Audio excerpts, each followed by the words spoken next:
So guys, welcome back to Darshan Fourier. Hope you're learning well and making good investments. So guys, आज के अंदर आपको channel पर बहुत सारी वीडियोस दे दी गई हैं, ज़रूर जाकर के चेकआउट करना। अगर आप जेपी के जेपी पावर या फिर जेपी एसोसिएट्स में इन्वेस्टेड हो तो वहाँ पर आपके पास क्या कंडीशंस है और आपका चैप्टर 11 एंड चैप्टर 7 क्या होता है और साथ में आपके रूल्स एंड रेगुलेशंस क्या कहते हैं। ठीक है, किसी भी एंटिटी में जो कि इंसॉल्वेंसी में है यानी आईबीसी में है और उसके बाद उसके ऊपर बिडिंग चल रही है, जो उसके नए एक्वायरर्स होते हैं, क्या कंडीशन रहती है, मैंने आपके साथ सब चीज़ें डिस्कस आज के दिन कर दी है। बल्कि अगर आप कहें तो 1 साल पहले भी करी थी और फिर से रिपीट यहाँ पर करा है चीज़ों को, ज़्यादा कुछ नया नहीं है। तो अगर आपने नहीं देखा और आप नहीं जानते तो चीज़ें आपको आज के दिन दे दी गई हैं एक बार फिर से, प्लीज़ ज़रूर चेकआउट करना। इसके अलावा और भी बहुत सी इन्फॉर्मेशन आज के दिन आपको मिल जाएगी। टाटा मोटर्स के अगर आप इन्वेस्ट हो तो यहाँ पर आज के दिन आपके पास इंपॉर्टेंट अपडेट्स है और Q2 और Q3 की क्या पॉसिबिलिटीज़ रहेंगी वो भी आपको देखने को मिल जाएगी टाटा मोटर्स के आज के वीडियो के अंदर। इसके अलावा और भी सर्वोटेक इंजीनियरिंग भी आज के दिन आपको दे दिया गया, उसको भी जरूर चेकआउट कर लेना। ठीक है, तो शुरुआत करते हैं आपके जियो फाइनेंशियल सर्विसेज लिमिटेड से रिलेटेड। हमें यहाँ पर रिक्वायरमेंट क्या है, हमें पता है कंपनी डिफरेंट एंटिटीज या फिर कहीं सेगमेंट्स में बेसिकली और या फिर प्रोडक्ट्स और सेगमेंट्स में कंपनी जो है काम कर रही है। आज की डेट में डाइवर्सिफिकेशन कंपनी ने किया है अपने बिजनेस के अंदर, ये चीज़ हमको मालूम है। अब डाइवर्सिफिकेशन के बाद आता है आपका एस्टैब्लिशमेंट, यानी कंपनी जो अपने आप को एक एंटिटी है प्रॉपर ग्रुप ए। ठीक है, प्रॉपर कहते हैं कि एक बड़ी एंटिटी लार्ज फॉर्म है ए, इसको अपने मतलब कि एस्टैब्लिशमेंट कैसे करना है इस कंपनी को, डिफरेंट एंटिटीज खोल के डिफरेंट ग्रुप खोल के यहाँ पर आप कहें कि डिफरेंट प्रोडक्ट्स लॉन्च करने हैं मार्केट के अंदर, जिसमें आपको पता चला कि भैया ये कंपनी इक्विटी में भी जाना चाहती है, यूपीआई सर्विसेज भी कंपनी लॉन्च करना चाहती है, मार्केटिंग में भी जाना चाहती है ये कंपनी अपना आईपीओ नहीं, आपके इंडेक्स सर्विसेज, इन्वेस्टमेंट सर्विसेज भी लॉन्च करना चाहती है और बहुत कुछ ये कंपनी लॉन्च करना चाहती है। अब इतना कुछ लॉन्च करने के बाद में हर लॉन्चिंग को कंपनी को एस्टैब्लिश भी करना ज़रूरी है। तो वो एस्टैब्लिशमेंट में क्या लगता है, टाइम लगता है। तो मतलब कि एक बार जब वो एस्टैब्लिशमेंट शुरू हो जाएगा फिर आपको वहाँ पे ग्रोथ भी चाहिए होगा। अब यही ग्रोथ हमको दिखता है कंपनी के रिजल्ट्स पे, यानी कि क्वार्टर्स के अंदर, कि आने वाले क्वार्टर्स कंपनी किस तरह के हो सकते हैं। जैसे कि अभी रिसेंटली कंपनी ने Q1 दिया था, एक्सपेक्टेशंस के बहुत स्ट्रॉन्ग कंपनी ने नंबर्स दिए थे, ध्यान से सुनना। लेकिन दिसंबर क्वार्टर कंपनी का कैसा आता है इसको यहाँ पर समझेंगे, पर उससे पहले मार्केट एक्सपर्ट्स को देखते हैं एक बार। हमने कई सारी रिपोर्ट्स आप लोगों के साथ डिस्कस करी है इस चैनल पर कि मार्केट एक्सपर्ट्स का क्या मानना है जियो फाइनेंशियल सर्विसेज को लेकर के, स्पेशली लॉन्ग टर्म इन्वेस्टमेंट के लिए जब आप जाते हो। जैसे कि 1 साल, 2 साल, 3 साल, 4 साल, काफ़ी सारी रिपोर्ट्स हमने डिस्कस करी हैं और आप लोगों के भी काफ़ी सारे कमेंट्स आते हैं कि ये तो 2 साल के अंदर 1000 होगा, 2000 होगा, 5000 होगा, बहुत इस तरह के कमेंट्स आते हैं। लेकिन कोई भी कंपनी हमेशा अपने नंबर्स को फॉलो करेगी। ठीक है, कोई भी कंपनी अपने नंबर्स को हमेशा फॉलो करेगी, इस चीज़ को ध्यान में रखना बहुत ज़रूरी है। नंबर्स के साथ में उसकी फाइनेंशियल हेल्थ कैसी चल रही है उसको भी फॉलो करेगी। अगर हम आज की डेट में हम समझते हैं, मान लो कि आपका कमेंट आता है इस वीडियो पे कि ये शेयर आने वाले 2 साल के अंदर या 5 साल के अंदर 2000-3000 होगा।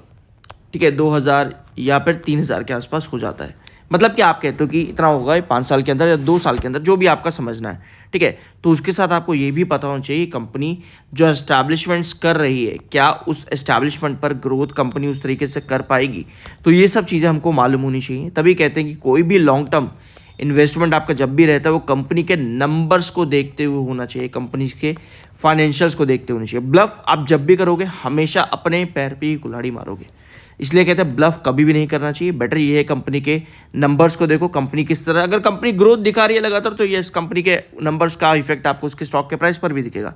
लेकिन अगर कंपनी ग्रोथ नहीं दिखा पाती है तो आपको वो ग्रोथ भी शेयर के प्राइस पर इसी तरह से दिखेगा, गिरावट आएगी, फिर तेजी बनेगी, फिर थोड़ा कंसोलिडेशन, फिर वेट करेगा नंबर्स का, फिर तेजी। तो मार्केट एक्सपर्ट्स का यहाँ पर क्या मानना है, शॉर्ट टर्म एनालिसिस यहाँ पर देखते हैं। SEBI analyst sees weak to neutral bias in short term.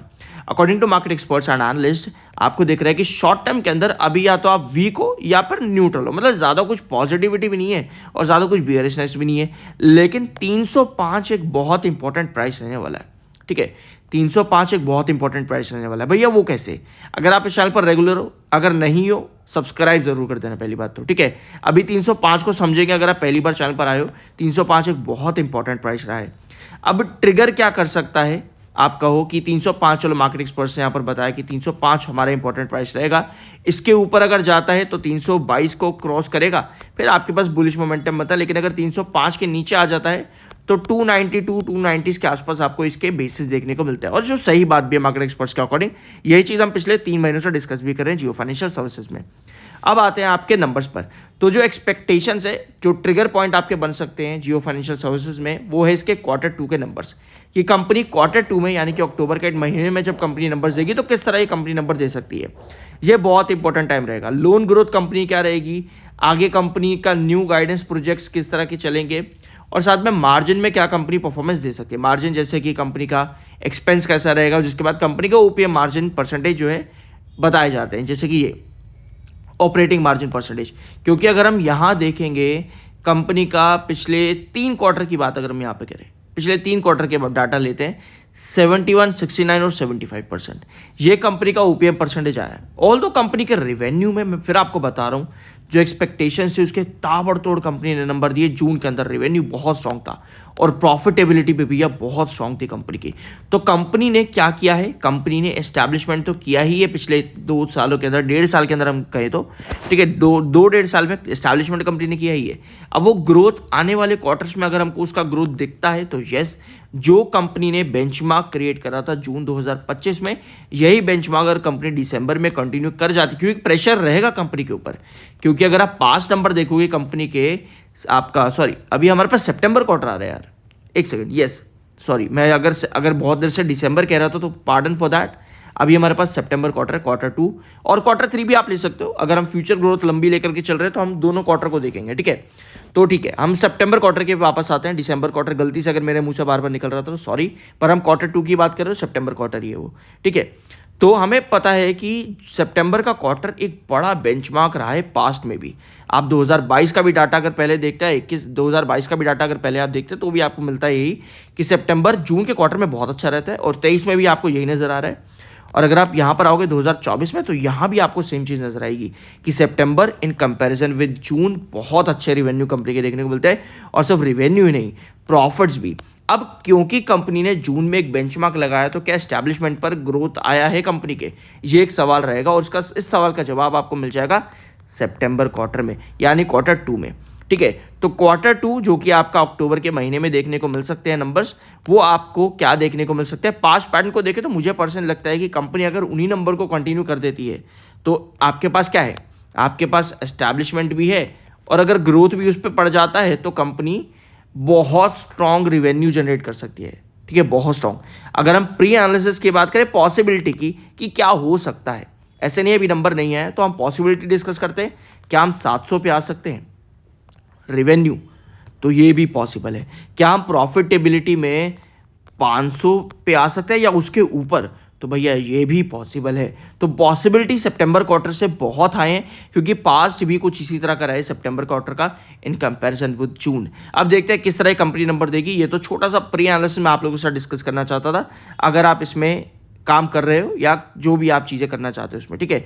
अब जियो फाइनेंशियल सर्विसेज चार्ट पर देखें तो हमको पता है कि 310 से 305 बहुत इंपॉर्टेंट बेस रहा है, ठीक है, एक बार, 2 बार, और अभी रिसेंट भी अगर हम देखें तो यहाँ पर पिछले लगभग 1 हफ्ते के सेशंस में आपको यही रेंज दिखे, 310 के ऊपर ही कंसोलिडेट कर रहा है। लेकिन हमें यहाँ चाहिए क्या, हमें चाहिए बायर। अब आप कहोगे यार बायर तो किसी भी कंपनी में चाहिए होता है, अगर आपको अप ट्रेंड चाहिए तो वो तो कॉमन सेंस वाली बात है, लेकिन बायर आपके पास आ नहीं रहे हैं, ठीक है। आप देख रहे हो यहाँ पर हर सेशन में आपके पास लगभग सेलिंग आ रही है, हर सेशन में आपके पास सेलिंग आ रही है, यानी कि 310 के ऊपर आप टिक तो गए हो, लेकिन आपके पास बायर नहीं आ रहे हैं। और अगर यही कंडीशन आपकी चलती है तो क्या हम यहाँ से ड्रॉप कर सकते हैं, तो हमें देखना होगा कि आपके चार्ट्स क्या बता रहे हैं। यहाँ देखो, आपको दिखता है कि आप एक बार 332 के पास आए, 332, 328, ये आपका पूरा रेजिस्टेंस जोन रहा है, 332, 328 का ये वाला जोन, ठीक है। ग्रीन कर देते हैं इसको मार्क यहाँ पे, ये आपका रेजिस्टेंस जोन रहा है। हम यहाँ पर 2 बार आ चुके हैं,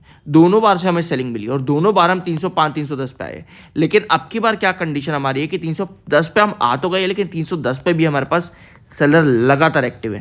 तो ऐसे में अगर ये सेलिंग लगातार और कंटिन्यू होती है और 310 को हम खो देते हैं और 305 को भी फिर अगर हम खो दें, इन केस 305 को और 310 को भी अगर हम खो देते हैं, तो हमारा जो नेक्स्ट बेस आता है वो वापस से 292 पे आता है, यानी कि हम चले जाएंगे वापस लगभग 3 महीना पीछे।